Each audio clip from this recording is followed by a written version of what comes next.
On December 31st, 1999, the last day of the 20th century, renowned film critic Robert Ebert wrote this. In 1940, Disney produced Fantasia, a marriage of animation and classical music, and insisted it be shown only in his new process, Fantasound, which used an assembly of 64 speakers that gave audiences their first experience of what is now familiar as surround sound. This experiment was a disaster.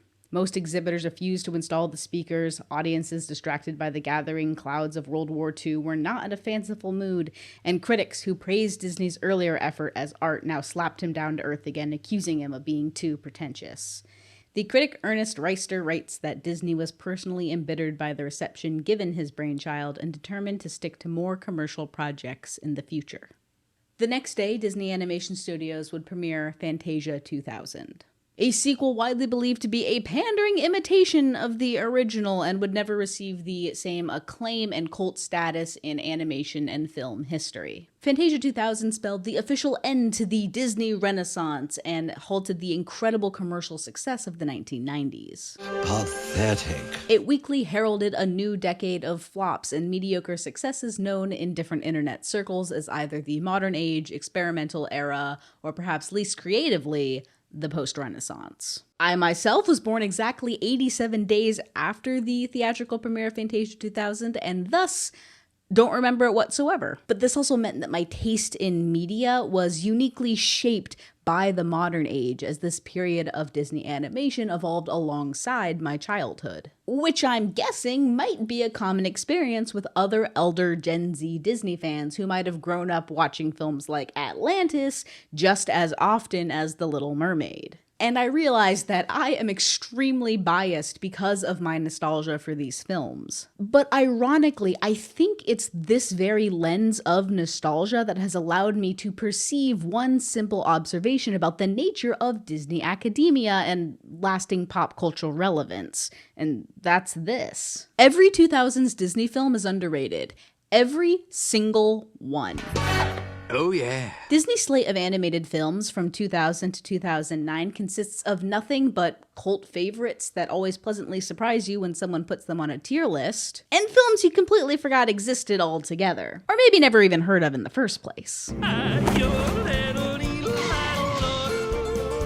And when it comes to archivist, media, and academic coverage, this is the period of Disney history that gets the least mainstream attention. The Golden Age gets all the credit for creating the Disney image. The wartime years are not loved, but are often referenced for historical context. The Silver Age created many classic Disney characters and saved the company from financial ruin.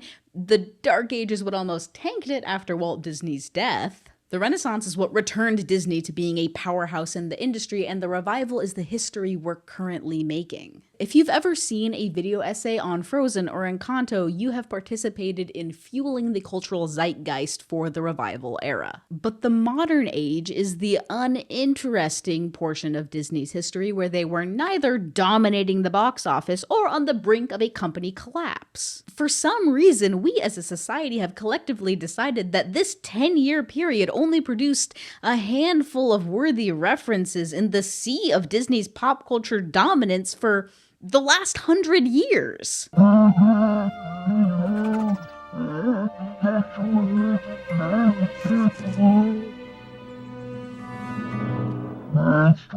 And I want to know why. So today I am starting a series of case studies into what makes the early 2000s an elephant graveyard for Disney appreciation. Because while not every animated film from this era is a masterpiece, I do truly believe that they are all underrated in the sense that they're hardly rated at all. Which is a real shame. There's extremely fascinating historical context for changes in animation during the transition between centuries. And the wildly experimental techniques that were developed to meet a rapidly evolving creative market are crucial to understanding how the Disney animation department still functions today. So I have two main goals for this video series. One, begin to unpack and examine why the Disney modern age doesn't get the same critical examination as other eras. And two, shed some light on the unique stories behind these productions before they're completely lost to the indifference of time. If the real academics aren't interested in the Disney modern age, I guess it's our our job to honor the work that went into producing this underappreciated decade of film. Starting with the one that kicked the whole thing off, Fantasia 2000. Of course, to understand the significance of this film and why it's so surprising that it was ever greenlit in the first place, we do have to revisit the complete financial failure of the original Fantasia. Released in 1940, Fantasia was Disney's third ever attempt at a feature-length animated film after Snow White and Pinocchio. But Fantasia was no ordinary film. In fact, it's kind of a disservice to Disney's original vision to call it that in the first place. Originally called the concert feature, Fantasia was conceived as an entirely new form of entertainment that combined the arts of classical music and animation in order to form a new visual symphony. The goals were to create an art form that could bridge the gap between high and lowbrow entertainment, destigmatize animation from cartoons, and introduce Middle America to both classic and contemporary composers. In addition to these already tall orders, Disney insisted that the film only be showed with state-of-the-art sound technology that had never before been installed in theaters. In fact, any theater wanting to premiere Fantasia was required to rig up to 64 new speakers so audiences could experience Disney's Fanta sound. These demands proved disastrous. According to Nathalia Holt in her book The Queens of Animation, because the cost of installing all of this new expensive equipment, roughly estimated to be over $85,000 per theater, was so outrageous, Fantasia was forced to premiere as a roadshow that only played in a total of 13 theaters nationwide. Like so many of the other classic Golden Age films that we now consider to be crucial parts of the Disney repertoire, Fantasia was a complete commercial flop. It didn't help that Disney organized for the world premiere of Fantasia in November to be a fundraiser to help support war efforts in Great Britain. With 100% of the proceeds to be donated overseas, this was certainly a noble cause, but when he charged $10 per ticket, it wasn't the most approachable entertainment option for his supposed target audience of middle American families. For reference, in 1940, the average film experience cost about a quarter, not a quarter of $10, a literal quarter. Do I have a quarter? Be nice to have a little visual element. No, I don't have a quarter. I can't go to the movies in the 1940s.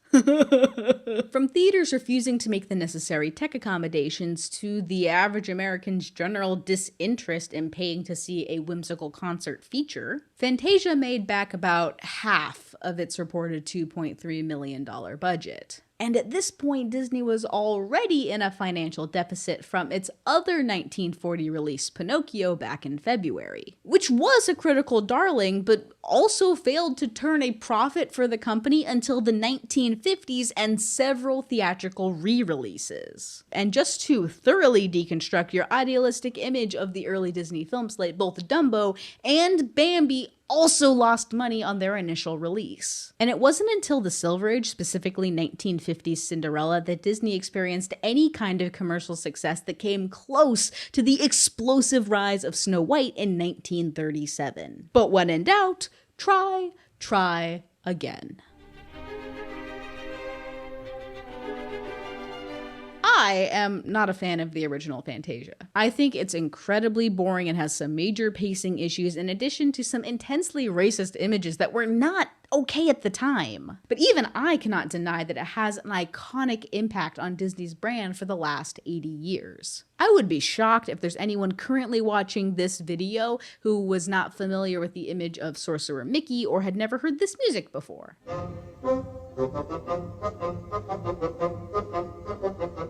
Because, despite the initially poor reception, through the power of resilient marketing and sheer will, Disney was able to revive Fantasia as a cultural touchstone for the company. According to TV Tropes, a cult classic is defined as a film or other work which has a small but devoted fan base.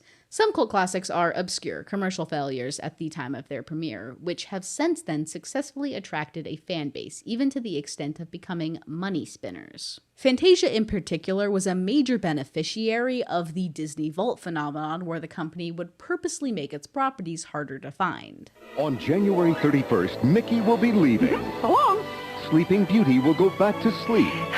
And Mowgli will go back to the jungle. I want to stay here with you. Goodbye. AKA locking it inside a vault. This would in turn artificially increase public interest in the projects when they would re-release it theatrically or eventually for home video. From 1942 to 1990, Fantasia would have at least 8 different official theatrical re-releases and eventually began to turn a profit in 1969. Almost 30 years after its initial disastrous premiere. And while it may not have struck a chord with middle America, Fantasia definitely earned its cult status with immense praise from 2 devoted groups: pretentious film buffs and prospective animators.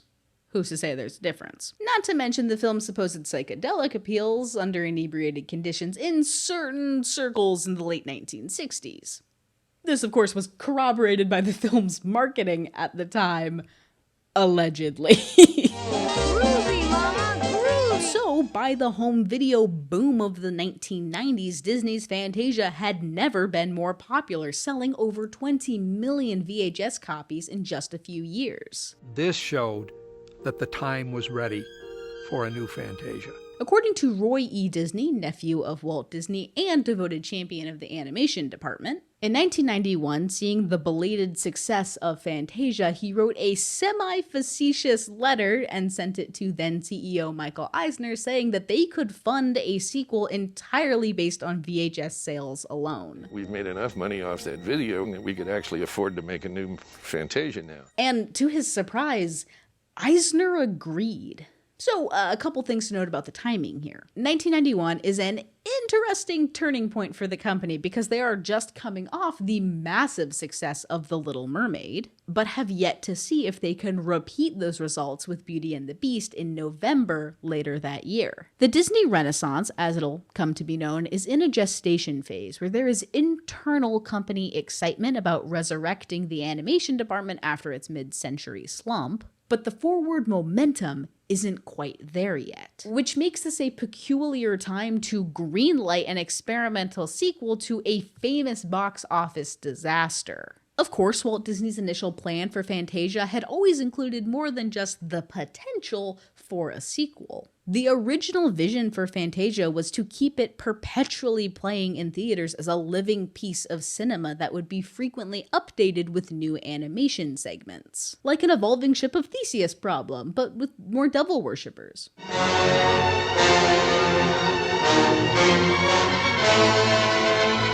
But because of its complete commercial failure, Disney had abandoned the idea of continually making Fantasia content in favor of focusing on traditionally narrative films. In my opinion, this was a wise choice. But the idea of making a Fantasia-esque project wasn't completely out of the picture, even in the late 70s. In fact, animators like Mel Shaw, who had been working with the company since Bambi, and Wolfgang Reitherman had been developing a project called Musicana. Reitherman was a Disney artist pre-Snow White and actually worked on the original Fantasia, specifically the dinosaur fight in Rite of Spring, and either directed or produced many of Disney's Silver and Dark Age classics, including 101 Dalmatians, The Jungle Book, Aristocats, Robin Hood, The Rescuers, and all the way up through The Fox and the Hound in 1981. Musicana was a spiritual successor to Fantasia in terms of designing a bundle of animated shorts set to music, but it was also something entirely new. Musicana had much more of a focus on telling stories from, or at least setting them around the world, and highlighting musicians from these cultures. For instance, they had one with jazz music from Louis Armstrong and Ella Fitzgerald set in the bayous of Louisiana featuring frog musicians and- oh wait, hold on, what? Know that tune? in addition to An Emperor and the Nightingale piece, which featured Mickey Mouse as a servant to a Chinese emperor, one set in South America focusing on both Aztec and Incan imagery, and an adaptation of Ali Baba and the 40 Thieves from 1001 Arabian Nights, which would have been set to the piece Scheherazade by Rimsky-Korsakov. Well, Ali Baba had them 40 thieves, Scheherazade had 1,000 tales. None of which would ever be produced because the project was ultimately not greenlit and never moved past the initial concept phase. Except for like the obvious influence that these ideas had on the next couple decades of programming, but you know, that's a little conspiracy for another day. Anyway, I think what's most surprising about the fact that Eisner ultimately greenlit a sequel to Fantasia is his absolute disinterest with the struggling animation department. I guess we should keep in mind that the animation studio itself hadn't been very lucrative for the company for the last couple decades, pretty much since Walt Disney himself passed in 1966. To Eisner, animation was a costly part of the company that hindered the success of his real darlings: theme parks and building a repertoire of solid television and live action content. This is just my opinion, but I think the greatest irony of Eisner's tenure as CEO is that he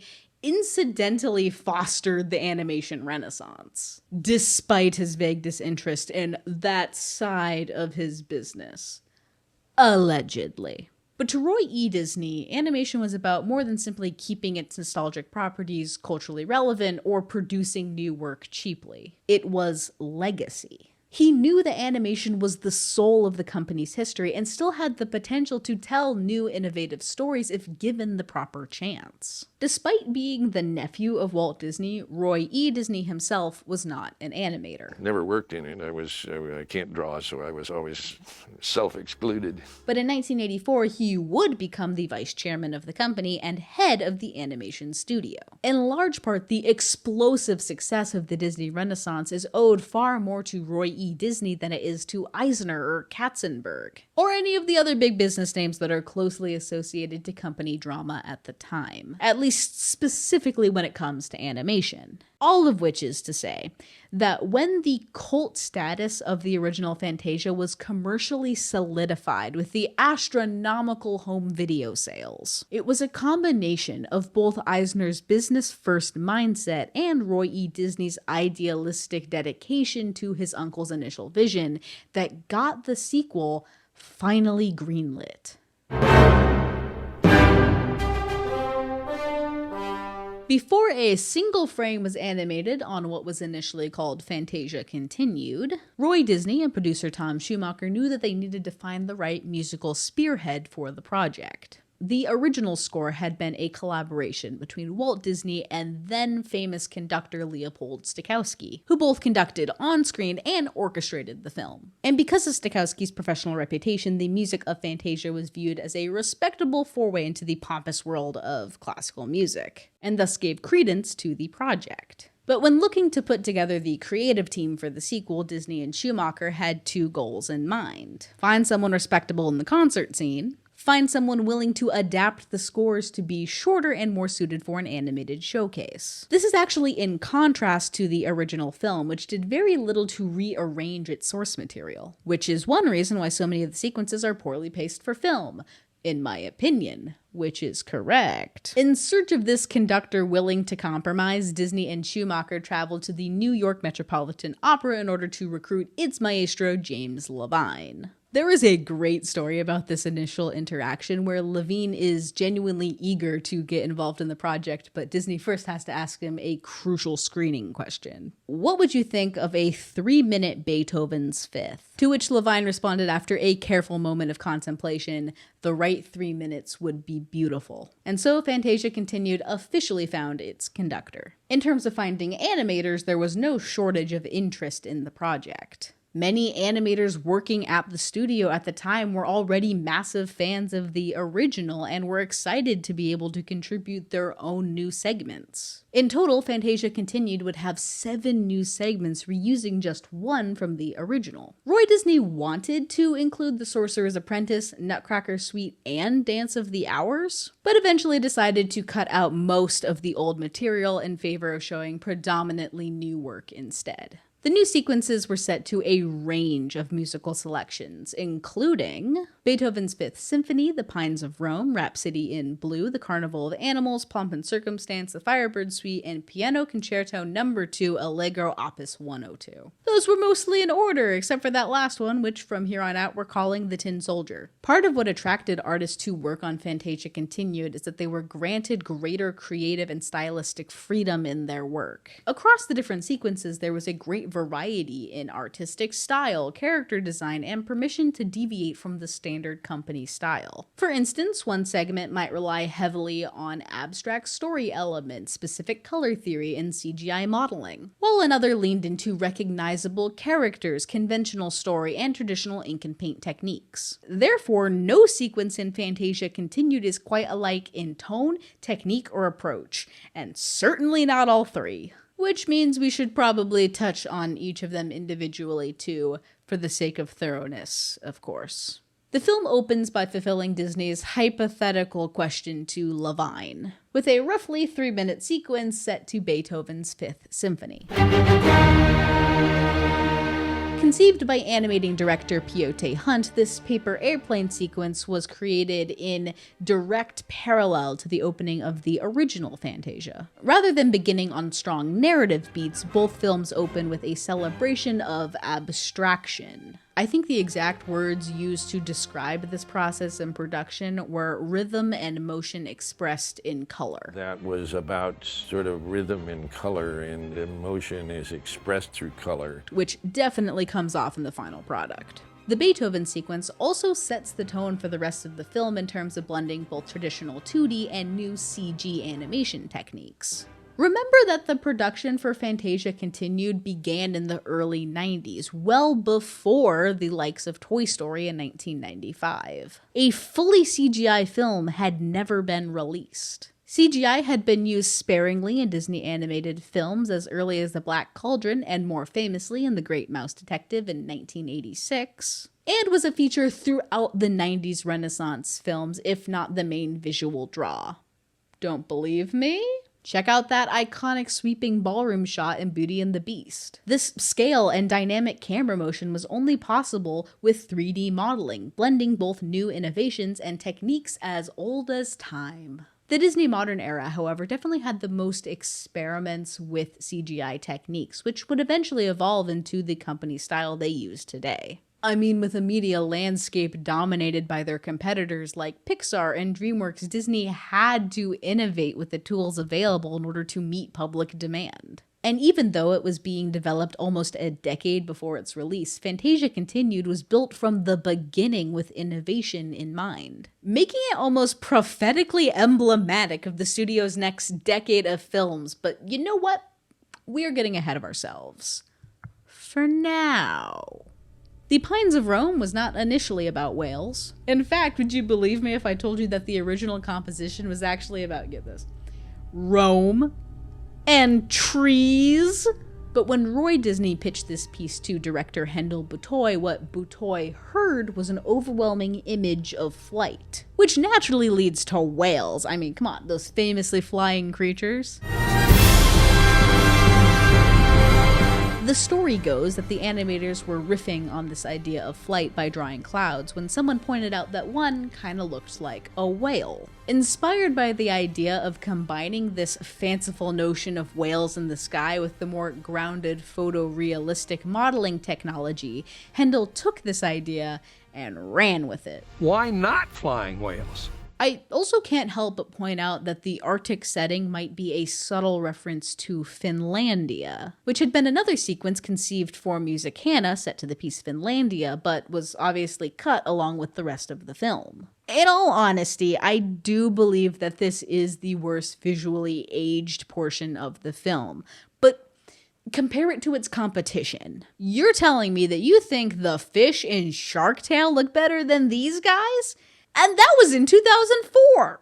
Everything from the early 2000s gets a little uncanny valley after a while. But my favorite sequence in Fantasia Continued, honestly maybe my new favorite animated short of all time, is Rhapsody in Blue. Director Eric Goldberg, who you may know for directing the film Pocahontas and being the lead animator for Genie in Aladdin, had been working passively on a project set to the music Rhapsody in Blue by George Gershwin for the last 15 years. And that project was initially greenlit separate from Fantasia during a production hiatus for feature-length animation, specifically for Kingdom of the Sun, which is the scrapped precursor to The Emperor's New Groove. I'm sorry, but you've thrown off the Emperor's Groove. But during a test screening for some of Goldberg's test footage and storyboards, Roy Disney was so impressed by the project that he insisted it be highlighted as part of the new film. And he'd been looking to include an American composer anyway, working with Alex Hirschfeld to develop the art style based on his famous celebrity caricatures at the time. Susan McKinsey Goldberg was the project's art supervisor. She was also the wife of Eric Goldberg, in case you're wondering about the names. Set in the Depression-era New York, Rhapsody in Blue follows 4 unfulfilled people whose lives tangle in unseen ways over the course of a single day. And despite being the longest segment in the film, I'd also argue that this is the one with the most motion. Life, maybe. Take note, original Fantasia, this is how you pace a compelling sequence.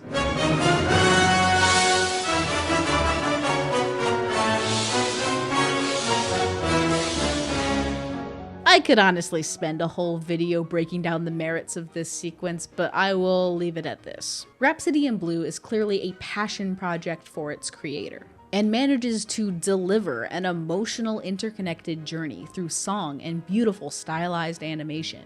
And isn't that just the distilled essence of what Fantasia is supposed to be?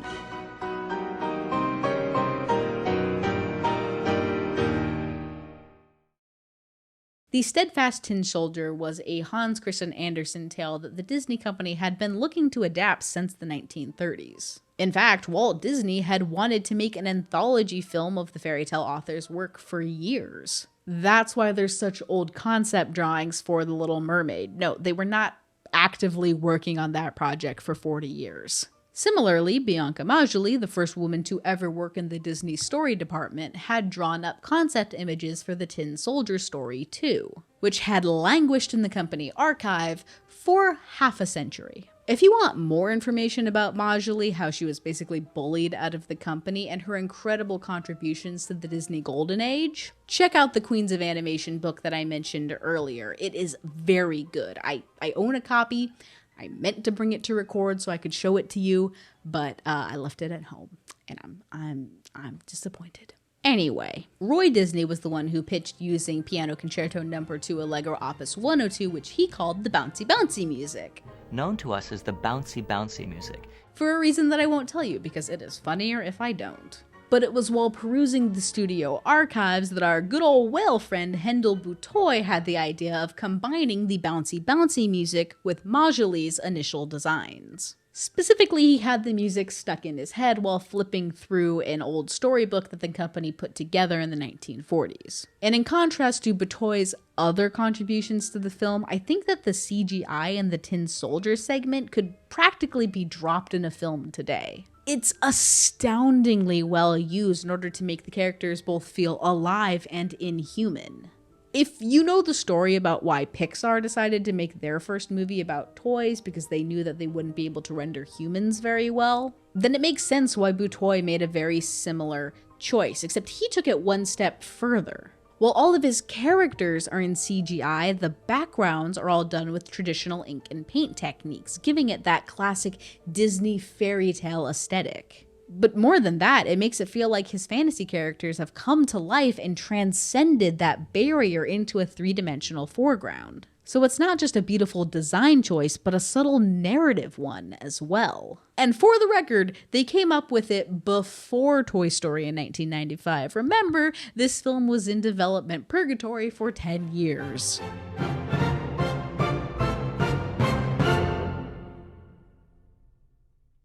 Carnival of Animals is just plain silly, in the best possible way. Joe Grant, who actually worked on the original Fantasia, pitched it to Roy Disney as this: give an ostrich a yo-yo. When Eric Goldberg took on the short as supervising animation director, he changed it to a flamingo in order to help differentiate it from the original's Dance of the Hour sequence. But otherwise, the heart of the piece remained the same: good-natured chaos with broad international appeal.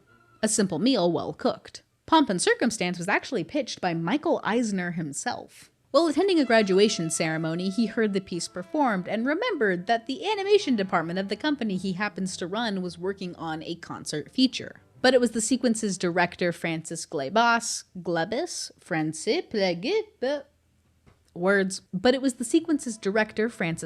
who came up with the idea to combine the famous music from this piece with the image of Noah's Ark. You see, because basically every American school uses Pomp and Circumstance as part of their graduation ceremonies, the animation team was having trouble divorcing the song from a high school context. It was so fundamentally a march, and more than that, it was a processional.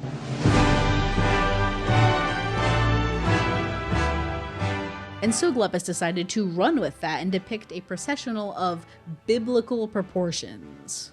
And if the Beethoven piece was an homage to the Bach opening, then Pomp and Circumstance was developed in parallel to The Sorcerer's Apprentice, with a strong narrative emphasis and depicting a well-known Disney character in a clear protagonist role, but this time with Donald Duck at the center. The sequence also has 4 movements, which are severely cut down for time, so they came up with a unifying plot element for the different vignettes, which is that both Donald and Daisy believe that the other has died and they keep coincidentally missing each other on the boat. It's very dark and very funny. Eisner is also credited with this idea after being inspired by the plot of Sleepless in Seattle. Okay. But in all of the variety contained in Fantasia Continued, none of these new segments were quite the send-up to the original film's finale. Roy Disney and the other producers were still looking for the story that could bring up the same grand feelings from the incredible medley of Night at Bald Mountain and Ave Maria. Nothing they'd made evoked the same profound combination of the sacred and profane. They were many years and several $1,000s into making this project, but still, no one had any idea how it would end.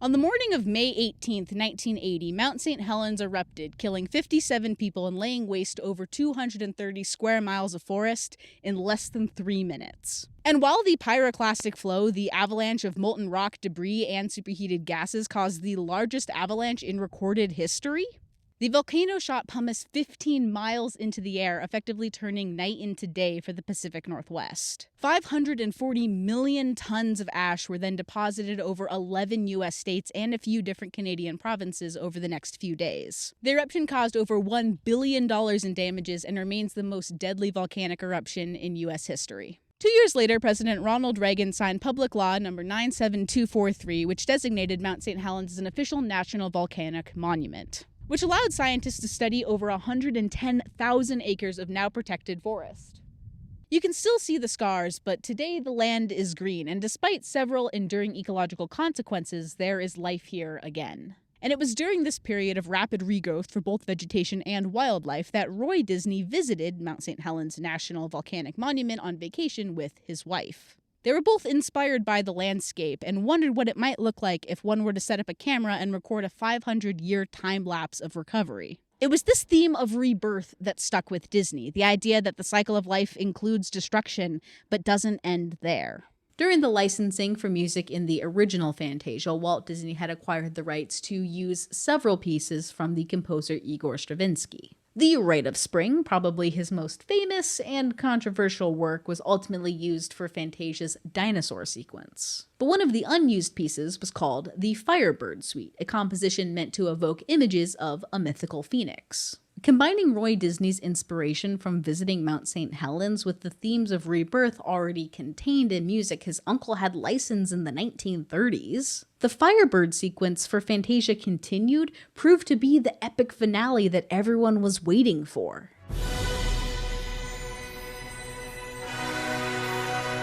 Directed by brothers and French animators Paul and Gaëtan Brizzy, the Firebird Suite told the story of Mount St. Helens from the perspective of Mother Nature? Maybe the spirit of the famously destroyed Spirit Lake? whatever the spirit was exactly meant to represent is not important. The sequence itself sought to tell a full cycle of life, including death, destruction, and rebirth. It is a powerful image that comes almost unexpectedly after a couple pretty silly sequences. And it certainly helps that the animation is so gorgeous and fluid. The designs in this sequence feel timeless in a way that a lot of animation from the early 2000s, regardless of company, does not. And the blending between CG and traditional techniques are so seamless, I don't think anyone would bat an eye if this was released before a Disney film today. Except maybe that now big budget 2D projects are the exception to the norm. Regardless, I do think this is one of the best sequences in the entire Fantasia franchise. And I do think it manages to strike that profound chord that Night at Bald Mountain set as an impossibly high standard.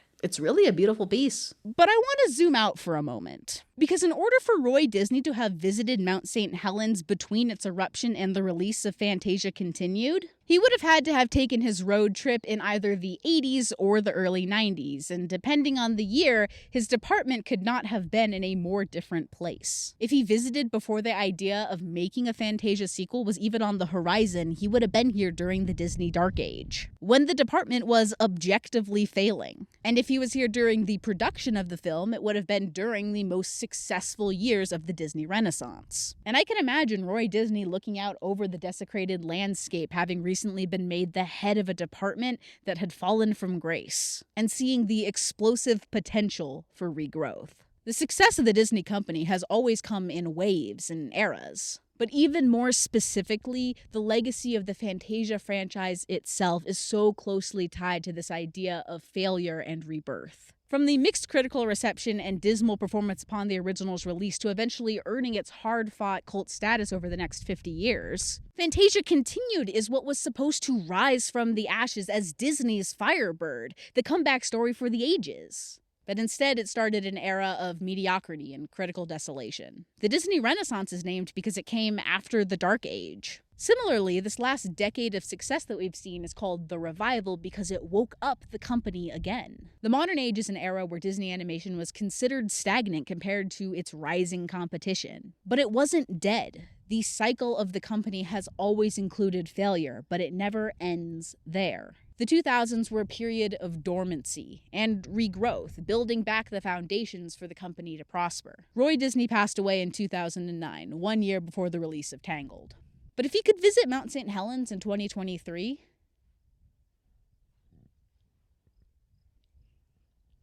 I wonder what he'd see now.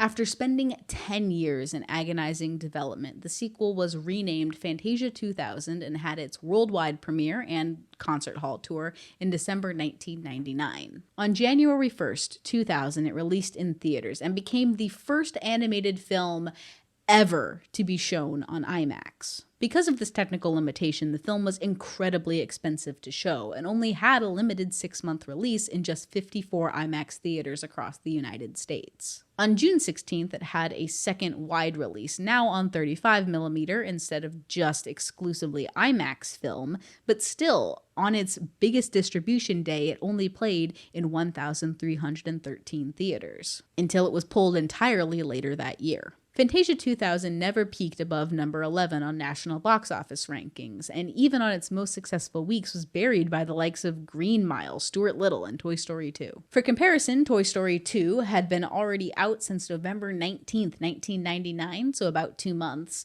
and played in 3,257 theaters. That is at least 2.48 times as many screenings per day. On its June release, Fantasia 2000 was beaten by Mission Impossible 2, Shaft, Gladiator, and Disney's own Dinosaur. In terms of box office results, the film took about $80 million to make and made back $60 million domestic or $90 million worldwide. So technically, it skates by without earning that official dreaded flop badge. But again, for comparison, Toy Story 2 took $90 million to make, which is only about 12% more, and made back $246 million domestic and $487 million worldwide. For all intents and purposes, Fantasia 2000 was indeed a flop. Part of what contributed to the film's financial troubles is that the innovative techniques they used were expensive. And by premiering exclusively on IMAX, they made the exact same mistake Walt Disney did when he insisted on using Fantasound. Theaters could not afford to play this film. And so it lost public interest because the average American was not interested in driving for literally hours in order to see the sequel to their kid's favorite VHS tape. It was a costly mistake. But what I have a hard time exclusively criticizing, because part of my great joy in discovering that I like this film was seeing those inventive techniques. Later on in that Roger Ebert review that I started this whole video with, he writes this: "Movies like this renew my faith that the future of cinema lies not in the compromises of digital projection, but by leaping over the limitations of digital into the next generation of film technology." And I can't help but agree with that, and not just when it applies to Fantasia 2000, extrapolating this idea to the rest of the Disney modern age. This period is also known as the experimental era because it was a time where Disney took more risks and told stories that didn't necessarily fit in the company's style. And I'd almost argue that it's this inconsistency that makes academics so wary of covering the modern age films. The patterns are just much less recognizable. Not only were the box office numbers more disappointing, and there aren't thousands and thousands of potential readers hungry for more home on the range discourse. Frankly, it is hard to compare these films to each other because they are so different. However, looking back, it's this innovation and learning to adapt to a rapidly changing market that made Disney's success into what it is today. And in the looping cycle of the company's success and failure, complete and abject failure is just a necessary part of the process of making better and better art. In the documentary, The Fantasia Legacy, the concert feature, which you probably don't need to watch now because I basically told you all the cool facts, film critic Leonard Maltin says this: "Fantasia is about exploring ideas within the art form of animation, so it's almost a laboratory for ideas. A laboratory is not a commercial venture most of the time, but with the Disney imprint, it becomes quite different. So for the Disney company to sponsor the idea of Fantasia as a basis of experiment, as a form for creative ideas, some of them may soar to the skies. Some of them may be amusing and light and entertaining, and some of them may not work as well as others. But if they're willing to make that commitment and say, this ought to be done, there ought to be a place for this to happen, that's significant." I appreciate Disney's entire modern age film slate because, despite the company's best interest, it was not a commercial venture.